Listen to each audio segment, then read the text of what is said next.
வணக்கம். நலமா இருக்கீங்களா? ரொம்ப நாள் ஆயிடுச்சு நம்ம சந்திச்சு பேசி. உதயம் சவுத் நேயர்களுக்கு இனிய வணக்கம். நிறைய விஷயங்கள் தமிழ்நாட்டில் நடந்துக்கிட்டே இருக்குது, இந்தியாவில் நடந்துக்கிட்டே இருக்குது, உலகளாவிய அளவிலையும் நடந்துக்கிட்டே இருக்குது. உலகளாவிய அளவிலையும் இந்திய அளவிலையும் நாம் யாரையெல்லாம் உலகத் தலைவர்கள், விஸ்வகுரு, இந்த உலகத்தை காக்க வந்த இரட்சகர்கள், கடவுளின் குழந்தை, பயாலாஜிக்கலாக நான் என் அம்மாவுக்கு பிறக்கலை அப்படின்னு எல்லாம் 56 இன்ச்சை வச்சுக்கிட்டு மார் தட்டிக்கிட்டு தோல் தட்டிட்டு இருந்தாங்களோ அவங்களோட முகமுடியெல்லாம் கிழிந்து தொங்குவதை பார்க்கிறோம். அதை பற்றி கேள்வி கேட்ட நம்முடைய நாடாளுமன்றத்தின் எதிர்க்கட்சி தலைவர் ராகுல் காந்தி அவர்களை பேச விடாமல் இந்திய நாடாளுமன்றம் தடுத்தது. அவர் கையில் இருந்த புக்கு 4 ஸ்டார்ஸ் ஆஃப் டெஸ்டினி அப்படிங்கிற அந்த புக்கு முகுந்த் நரவனே எழுதினது. அந்த புக்கில் இருக்கக்கூடிய சம்பவத்தை பற்றி, நடந்த உண்மை நிகழ்ச்சியை பற்றி கேள்வி கேட்டால் அதுக்கு பதில் சொல்லாமல் இப்போது ஒன்றிய அரசு என்ன பண்ணியிருக்கு, இனிமே இராணுவ அதிகாரிகள், இந்த மாதிரி உயர் பதவி வைத்த தளபதிகள் நூல்கள் எழுத வேண்டும் என்றால் அவங்களோட கூலிங் பீரியட், ரிட்டையர்மெண்ட்டுக்கு அப்புறம் கூலிங் பீரியட் 20 வருஷம் அப்படின்னு வச்சுருக்காங்க.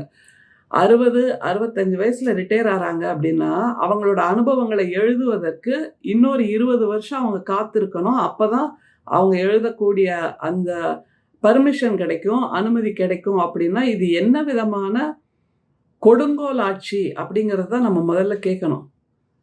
அவங்க இயல்பாகவே மறைந்து விடுவார்கள் என்கின்ற அந்த சிந்தனையை நம்முடைய பிரதமர் இந்திய மக்களின் மனதில் விதைக்கிறார் என்றால், அவர்கள் என்ன செய்தாலும் அல்லது அவர்கள் பிரதமரின் கட்டளைக்காக காத்திருக்கிறார்கள் என்றால் அது வெளியே தெரியாமலே போயிடணும். அப்படின்னா பிரதமர் தன்னை பற்றி எழுப்பக்கூடிய அந்த காகித பிம்பங்கள், காற்றடைத்த பிம்பங்களை எல்லோரும் அப்படியே நம்பியாக வேண்டும் என்கின்ற ஒரு நிலையை உருவாக்குகிறது என்பது சிந்தனையின் மீது, அறிவின் மீது, இப்படியாக தேசத்தை காப்பாற்றுகின்ற அந்த தியாக பணியில் ஈடுபடுகின்ற இராணுவ வீரர்கள், இராணுவ தளபதிகள், இராணுவ அதிகாரிகள், அவர்கள் மீது செலுத்தப்படுகின்ற மிக கொச்சையான, மனிதாபிமானமற்ற, அடக்குமுறையின் உச்சக்கட்டமான செயல்பாடு அப்படின்னு நிச்சயமாக சொல்லலாம். யோசிச்சு பாருங்களேன். அக்னிவீர் அப்படின்னு ஒரு திட்டத்தை கொண்டு வந்தார். அந்த அக்னிவீர் திட்டத்தில் சேருவதற்கு ஆட்கள் இல்லாமல் இப்போது தவித்து கொண்டிருக்கிறார்கள் என்று ஒரு செய்தி சொல்லப்படுகிறது. ஏன்னா அதுலேயும் இப்படிதான் இருக்கிற எல்லா குளறுபடியும் சேர்ந்ததாக அந்த அக்னிவீர் திட்டம் இருக்கு. 4 வருஷத்துல நீங்க இயல்பு வாழ்க்கைக்கு, சிவிலியன் வாழ்க்கைக்கு திரும்பி வந்துடலாம் அப்படின்னா அதுக்கப்புறம் அவங்க தாளம் போடுவாங்களா, தகிடுதத்தம் பண்ணுவாங்களா? என்ன நடக்குது நாட்டில்? சோத்துக்கு தாளம் அடிக்கிறது, தாளம் போடுறது, சிங்கி அடிக்கிறது, அதுக்கப்புறம் வேலை இல்லாமல் மிக முக்கியமான காலகட்டத்தை, கல்வி கற்க வேண்டிய காலகட்டத்தை கொண்டு போய் இராணுவத்தில் பணிபுரிகிறேன்னு அங்கே போயிட்டு அதற்கப்புறம் அவங்க சிவிலியன் வாழ்க்கைக்கு திரும்பி வந்தால் அவங்க எதற்கு தகுதியானவர்களாக இருப்பார்கள்? திரும்ப திரும்ப போய் அப்பார்ட்மெண்ட் வாசலில் செக்யூரிட்டி வேலையை தான் பார்க்க முடியும். இப்படியாக பலம் வாய்ந்த இந்தியர்களை உருவாக்குவதை விட்டுவிட்டு நான் இராணுவத்தில் சேர்ந்து பணியாற்ற வேண்டும் என்கின்ற இலக்குள்ள இந்தியர்களை உருவாக்குவதை விட்டுவிட்டு அந்த இந்தியர்கள் மீதே, இராணுவ வீரர்கள் மீதே அடக்குமுறையை நம்முடைய பிரதமர் செய்து கொண்டிருக்கிறார் என்பது மிகவும் வருத்தத்திற்குரிய ஒரு விஷயமாக இராணுவ வீரர்கள் பலரும் பேசுகிறார்கள், பொதுமக்களும் பேசுகிறார்கள். அதை தாண்டி இந்த மாதிரியான நடவடிக்கைகள், இராணுவத்தில் எடுக்கப்படுகின்ற நடவடிக்கைகள் தேச பாதுகாப்புக்குரியது, அதனால் ரகசியமாக காக்கப்பட வேண்டும் அப்படின்னு ஒரு வாதத்தை வைக்கிறாங்கல்ல. அப்போ ஆபரேஷன் சிந்தூர் என்கின்ற அந்த நடவடிக்கை, அதில் செய்யப்பட்ட செயல்பாடுகள் எல்லாவற்றையும் காணொளியாவே வெளியிட்டாங்களே. அது எப்படி நியாயமாகும்? காணொளியாவே வெளியிட்டாங்களே. அப்போ அது ரகசியம் சார்ந்தது இல்லையா? இராணுவ பாதுகாப்பு தேசத்தின் பாதுகாப்பு சார்ந்தது இல்லையா? அந்த நடவடிக்கைகளை பற்றி, அந்த நடவடிக்கைகளில் ஈடுபட்ட நம்முடைய ஒரு இஸ்லாமிய சகோதரி, இராணுவ தளபதி, அவரை வைத்தே பிரஸ் மீட் பண்ண வச்சாரே நம்முடைய பிரதமர். அந்த சகோதரியை இஸ்லாமிய சகோதரி என்று நாம் பார்க்கவில்லை. ஆனால் பிரதமர் சொன்ன பதில் அதுதான். பாகிஸ்தானுக்கு அவர்களுடைய சகோதரியை வைத்தே நான் பதிலடி கொடுத்தேன் என்று சொன்னால் அவர் அந்த சகோதரியிடம் மதத்தை தான் பார்த்தாரே தவிர அந்த சகோதரியின் வேலர், வீரம் அதை பார்க்கவில்லை. எவ்வளவு மோசமான நிலையில் அப்போது இந்த காட்சியை நாம் அத்தனை பேரும் அதிர்ந்து போய் பார்த்தோம் அப்படிங்கிறது நம்ம எல்லாருக்குமே தெரியும்.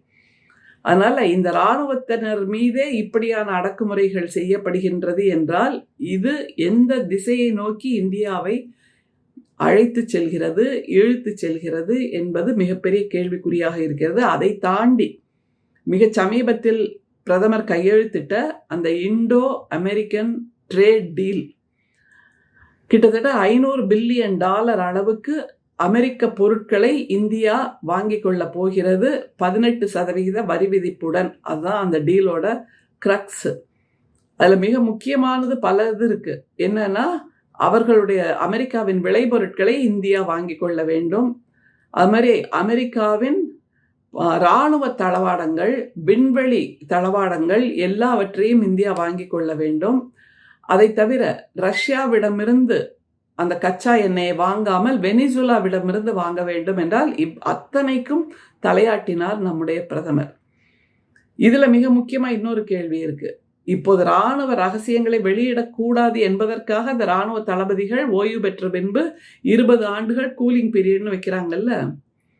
இந்த மாதிரி வெளிநாட்டிலிருந்து நமக்கான இராணுவ தளவாடங்கள், வெளிநாட்டிலிருந்து நமக்கான விண்வெளி பொருட்கள், விண்வெளி தளவாடங்கள் இதையெல்லாம் வாங்கும்போது அந்த தளவாடங்களை எப்படி பயன்படுத்துவது என்கின்ற அந்த நோஹவ் கூட நமக்கு தெரியாது. அப்படி என்றால் நாம் அந்த தளவாடங்களை பயன்படுத்துகின்ற அந்த அறிவுக்காக, அந்த தொழில்நுட்பத்துக்காக அமெரிக்காவை தான் நாம் சார்ந்திருக்க வேண்டும் என்றால் நம்முடைய இராணுவ பாதுகாப்பு, நம்முடைய தேசத்தின் பாதுகாப்பு அமெரிக்காவின் இராணுவ அந்த சிந்தனைக்கு அடிமையாக இருக்க வேண்டும்.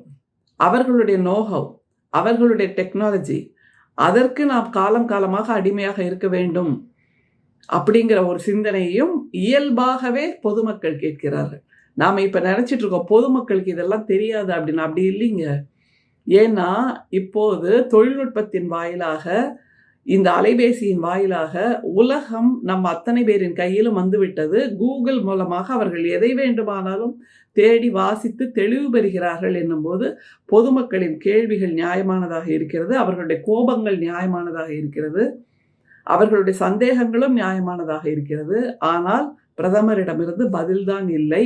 அவர் வழக்கம் போல கிளம்பி நாடாளுமன்றம் நடந்து கொண்டிருக்கும் போதே எதிர்கட்சி தலைவர் ராகுல் காந்தியின் கேள்விகளுக்கு பதில் சொல்லாமல் மலேசியா போயிட்டார்.